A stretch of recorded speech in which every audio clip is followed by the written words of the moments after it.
America may be being dragged down by record debt and unemployment filtering throughout the economy, but there's one industry that's bucking the trend. It is a boom time right now for arms manufacturers, and they're branding themselves as saviors of the job market. RT's Kaylin Ford reports next on how Americans have little choice but to go gunning for work. It's career day, and for one industry, business is booming. Business has been great. As a small business, we've had a 100% revenue increase since 2004. We're now going into this year with a significant revenue increase. Defense contracting. From missile defense maker Northrop Grumman to chemical and biological weapons producer Battelle, weapons builder Pragmatics to warfighter supporter BAE. All of the big names are here, the Charlottesville Community Job Fair. Business is very good for BAE Systems currently. We're the second largest defense contractor in the world. We have anything the Department of Defense does, we do as well to support them. So we've been fortunate over the last several years to experience a considerable amount of growth. Growth in Iraq, Afghanistan, and at the U.S.'s more than 1,000 military bases worldwide. We are located overseas in Iraq, Afghanistan, Germany, South Korea. So we have a lot of opportunities in the United States as well as overseas. And with a Pentagon budget of over $685 billion in 2011, there are plenty of defense dollars to go around. Northrop Grumman is the second largest defense contractor in the United States, with $9.9 billion in contracts in 2009 alone. And more people here in Charlottesville said they don't mind taking a piece of that defense contracting pie. Well, I'm a pacifist, but I'm a realist too. I mean, sometimes war is necessary. I mean, just because we want to be peaceful doesn't mean the other people want to be peaceful. Others don't see U.S. presence in Iraq and Afghanistan as negative at all. We're there to help them. You know, but a lot of them, they don't know. They just look at America like, hey, you know, we're tyrants, but we're not. We're there to help. Real estate advisor Michael O'Brien went to Iraq as a defense contractor to do just that, help.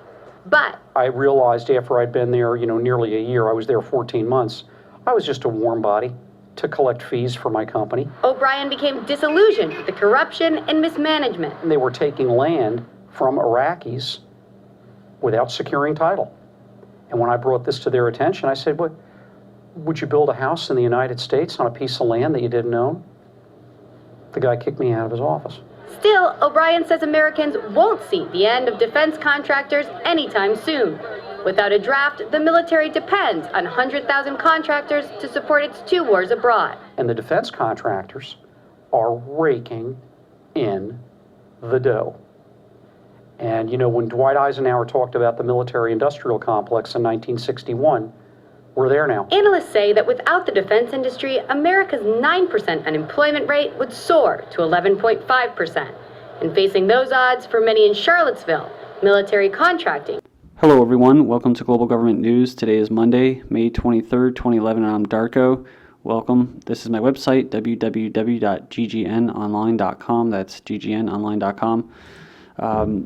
Today is Monday the 23rd. Not sure why this date says this. I just noticed that. But Blogger's been kind of screwed up lately, so sorry if you have any technical difficulties when you're on my website here or blog. I have a poll here, and there's 1 day left to vote. If you haven't voted, do you support a citizen's right to resist unlawful police entry? This is, of course, the Supreme Court decision to repeal an individual's right to defend themselves against unlawful entry, and this was in the state of Indiana, my state. And 56 voters, 100% said yes, so go and check that out. My channel on YouTube is ddarko2012. You might want to go check that out as well. I have a bunch of different playlists, and most, if not all, links with headlines will be posted for all these articles that I'll be covering here today. Okay, Wall Street ends at 1 month low on Euro debt worries. U.S. stocks close at their lowest levels in a month on Monday, and a sign of increasing doubt that equity markets can weather recent weakness in global manufacturing and demand. Okay, then we have Dow Sinks 130 points. Stocks plummeted as investors' concerns over the financial health of the European governments triggered a flight to safer assets. Then we have this. Traders flock to dollar, escalating fears about soft Chinese data and Eurozone debt punished riskier currencies and drove traders back into the dollar. Then Japan stocks headed even lower, says a strategist. Says here, Japanese stocks have shed more than 10% since the Nikkei's high of 10,857 in late February. A number of analysts think the Nikkei index is now cheap, but one strategist disagrees. So you can go there and check that out if you'd like.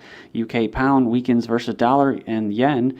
It says here it Gilts rise or Gilts stocks markets decline. The pound slumped against the dollar and the yen and Gilts rose, says as falling stock markets boosted demand for safer assets.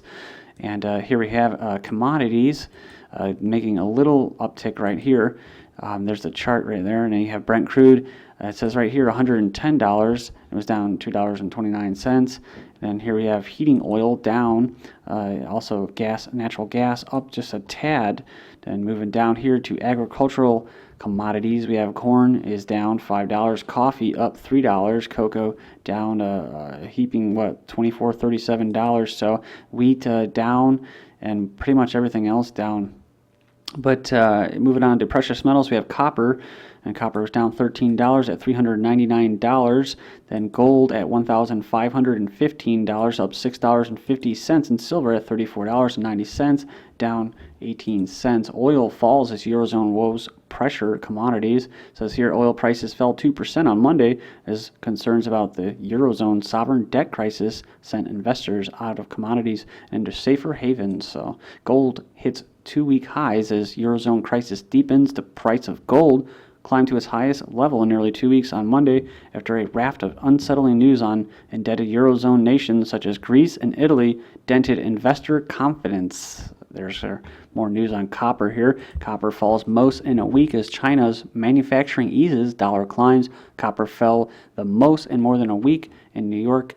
And it says manufacturing slowed in China, the world's biggest consumer of industrial metals. Gold, silver coins to be legal currency in Utah. And I covered this probably about 2-3 months ago, but they finally passed the bill. Utah legislators want to see their dollar regain its former glory back to the days when one could literally bank on it being as good as gold. So to make that point, they've turned it around and made gold as good as cash. Utah became the first state in the country this month to legalize gold and silver coins as currency. The law also will exempt the sale of coins from state capital gains taxes.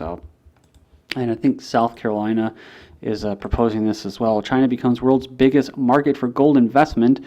And then we have this. China prepares to launch gold ETFs as Utah becomes first state to make gold and silver legal tender. So, all right, and then I have a lot more news to cover. This will all be economic news. If you've never watched my videos before, I usually start off with the economy, and then I'll move into some eugenics and Big Brother, police state, and of course the war on terror, liberty, sovereignty.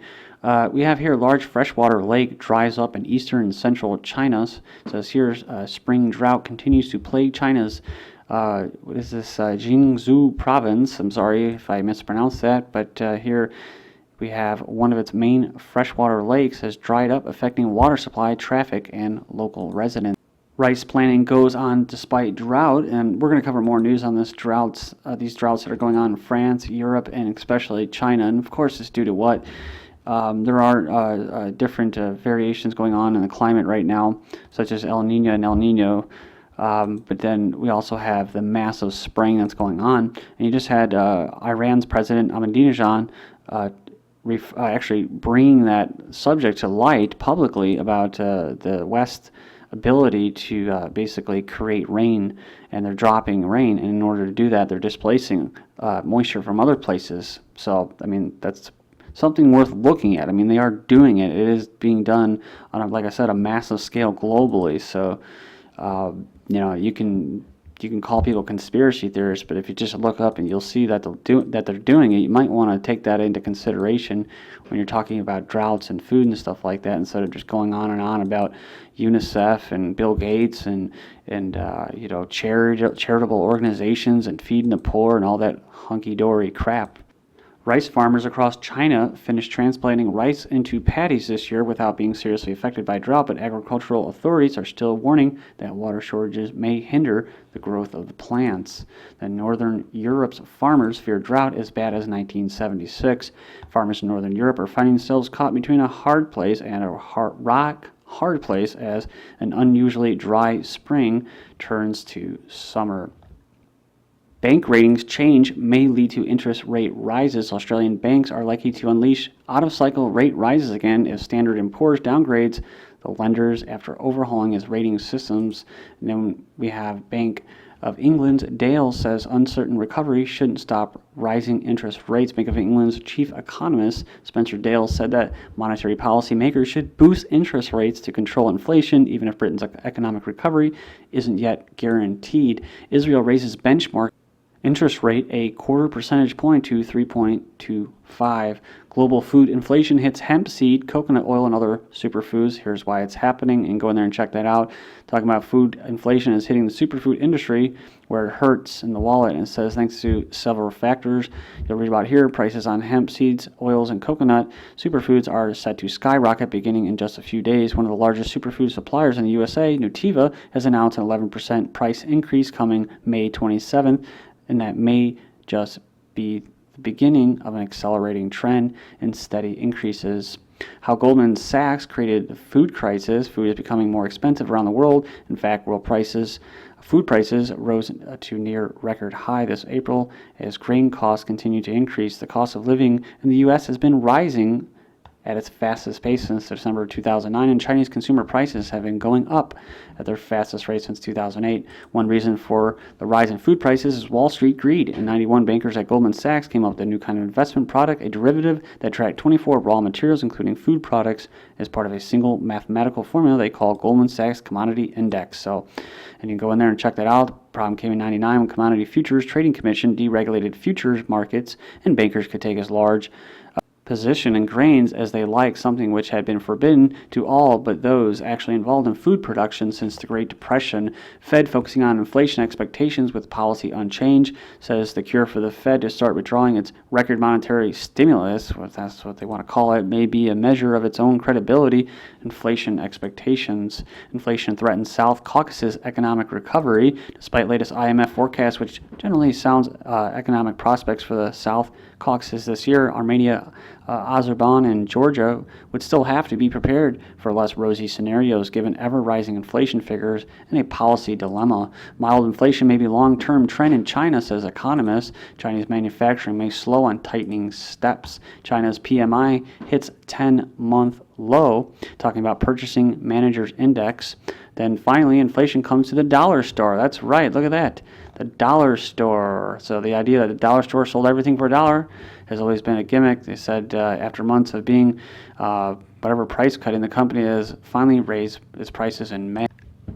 Belgium's debt outlook revised to negative by Fitch on political stalemate. Greece expands privatization plans, and here's what's for sale in the Greek yard sale: a stake in the state-controlled telecom, a stake in a state-controlled whatever this is, Hellenic Post Bank, 70% stake in a power company, PPC, a reduction in holdings in ports and holdings and water, and this water company here. Spanish, Greek, Italian bond sales are yields spike on concerns. In a poll, Americans believe Medicare and Social Security don't have to be cut. Only 25% of Americans could scrounge up, says here, $2,000 in 1 month. I know I can't. We work too hard, says federal politicians. And then college slaps income caps on parents with a joint income above £26,000. Queensland Council of Social Services Cost of Living report highlights pressures on families, talking about increases 48% in public transport, insurance 40%, rent 35%. So you might want to go check that article out. Pothole repair bill is bumped up to $13 billion. That's a staggering number. Libya war to cost Britain taxpayer $1 billion. Lifeguards high pay riles California Beach City, talking about $100,000 a year pay. The 9/11 memorial comes without toilets. Jetstar check-in goes self-service. You'll pay to talk to humans. Then state power sends bills sky high in Australia, and EU to sanction Iranian bank. Iranian bank hit back at West with sanctions of its own. The EU imposes sanctions on Syria's Assad. Goldman aligns itself against US and UK against Europe alongside China in choice for next IMF head, and IMF chief will be cleared of charge. Britain endorses Lagarde as new IMF chief. And Mexico urges united front in battle for IMF post, talking about Carstens. Please join me in part 2. This is GGN, and I'm Darko. Thank you.